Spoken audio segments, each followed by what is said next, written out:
নমস্কার, আমি ভাস্কর Banerjee, health care provider.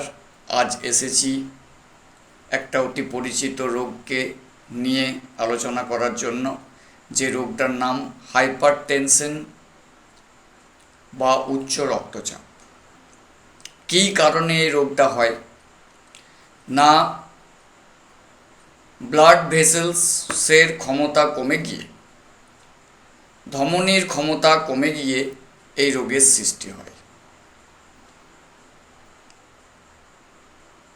এই রোগের সঙ্গে হার্ট, কিডনি উভয়েই জড়িত থাকে।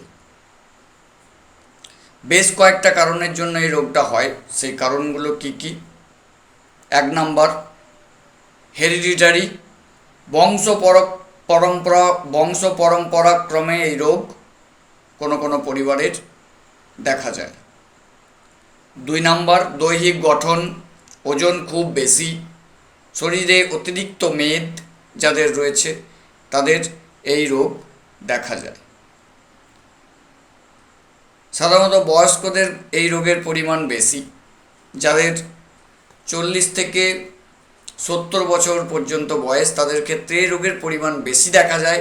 এর নিচে হয় না বলবো না। এখন হাইপারটেনশন প্রায় সবারই হচ্ছে, মাঝ বয়সেও হচ্ছে এবং ইয়াংদের মধ্যেও কিন্তু হচ্ছে। 4 নম্বর, এই রোগ স্ত্রী পুরুষ সবার হতে পারে। 5 নম্বর, যারা অতিরিক্ত মানসিক পরিশ্রম করেন অথচ শারীরিক পরিশ্রম করেন না, তাদের এই রোগটা হওয়ার চান্স কিন্তু খুব বেশি। 6 নম্বর, যারা প্রচুর মানসিক কাজ করেন অথচ মানসিকভাবে সেইভাবে মানসিক রেস্ট মানে মানসিকভাবে বিশ্রাম পান না, তাদের ক্ষেত্রেও কিন্তু এই রোগটা প্রবণতা বেশি দেখা যায়। এই রোগের লক্ষণ কি কি? বিভিন্ন ধরনের লক্ষণ রয়েছে রোগটার। তবে একটা কথা বলে রাখা ভালো, হাইপারটেনশন উচ্চ রক্তচাপকে সাইলেন্ট কিলার বলা হয়। আমি আগেও বলেছি, আবার বলছি, ডায়াবেটিসকে এবং হাইপারটেনশনকে কিন্তু সাইলেন্ট কিলার বলা হয়। কেন বলা হয়? না, অনেক সময় কোনো রকম উপসর্গ ছাড়াই এই রোগ কিন্তু মানুষকে আক্রমণ করে থাকে। অর্থাৎ ভেতরে ভেতরে হয়তো উচ্চ রক্তচাপ রয়েছে বা ডায়াবেটিস রয়েছে, কিন্তু আমরা সেগুলো বুঝতে পারছি না। বুঝতে না পারার দরুন হঠাৎ করে একদিন হয়তো বসে থেকে উঠতে গিয়ে বা কোনো কাজ করতে করতে মাথা ঘুরে গেল, পড়ে গেলাম, পড়ে গিয়ে কোনো অঙ্গ অবশ হয়ে গেল, বা কোনো কারণে একটা স্ট্রোক হয়ে গেল, সেরিব্রাল বা কার্ডিয়াক যে কোনো একটা স্ট্রোক হয়ে গেল, সেই ক্ষেত্রে কিন্তু জীবন বিপন্ন হওয়ারও একটা চান্স থেকে যায়। তাই এই সাইলেন্ট কিলার রোগকে নির্ধারণ করার জন্য প্রত্যেকটি মানুষেরই নিয়মিতভাবে কোনো হেলথ কেয়ার প্রোভাইডারের কাছে অথবা কোনো ডাক্তারবাবুর কাছে গিয়ে নিয়মিত নিজেকে চেক আপ করার প্রয়োজন।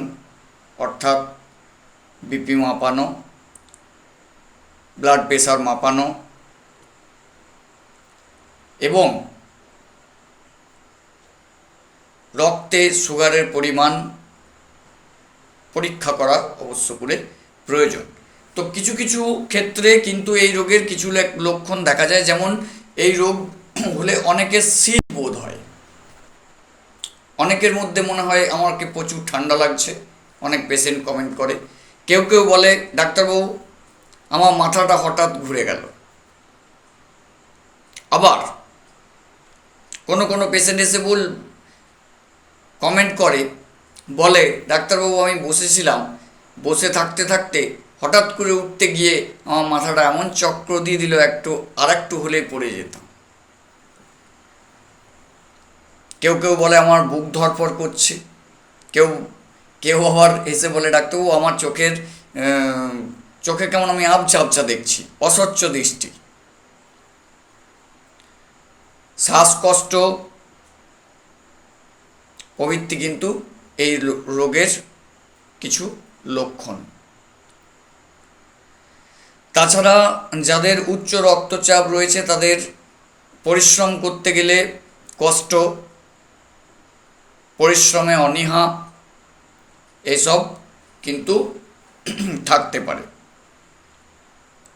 তো উচ্চ রক্তচাপ যাদের হয়ে যায় তাদের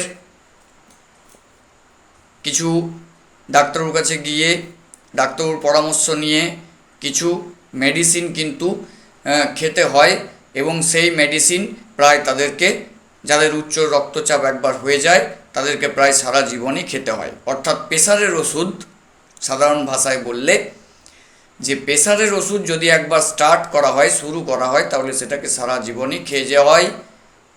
আমার মতে বা ডাক্তারবাবুর মতে বাঞ্ছনীয়। তার কারণ প্রেসার কিন্তু আমাদের যে কোনো মুহূর্তে জীবন বিপন্নকারী যে স্ট্রোকের ব্যাপার সেটাকে নিয়ে আসতে পারে। আনুষঙ্গিক ব্যবস্থা রয়েছে কি কি? সবসময় মানসিক শান্তি বজায় রাখতে হবে। অতিরিক্ত মানসিক চিন্তা, দুর্ভাবনা প্রবৃত্তিকে দূরে রাখতে হবে, অর্থাৎ হাসি খুশি চিন্তামুক্ত থাকতে হবে। বডিকে একদম এবং মাইন্ডকে একদম রিল্যাক্স রাখতে হবে। খাদ্যবিধি প্রধানত অতিরিক্ত ভোজন এবং সঙ্গে সঙ্গে মেদ বৃদ্ধিকারী খাবারকে বন্ধ করতে হবে। প্রচুর শর্করা জাতীয় খাদ্য খাওয়া ও চর্বি জাতীয় খাদ্য খাওয়া বন্ধ করতে হবে।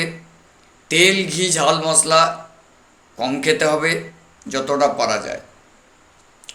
কোনো রকম মাদক দ্রব্য, মদ জাতীয় দ্রব্য বর্জন করতে হবে। কড়া চা, কফি এইসব বন্ধ করতে হবে। নিয়মিত কিছু লঘু ব্যায়াম করতে হবে। ফ্রি হ্যান্ড এক্সারসাইজ করতে হবে। নিয়মিত প্রায় 2 কিলোমিটার পর্যন্ত হাঁটতে হবে একজন উচ্চ রক্তচাপের পেশেন্টকে। সুনিদ্রা অবশ্যই চাই, কমপক্ষে 8 ঘন্টা অতি অবশ্যই।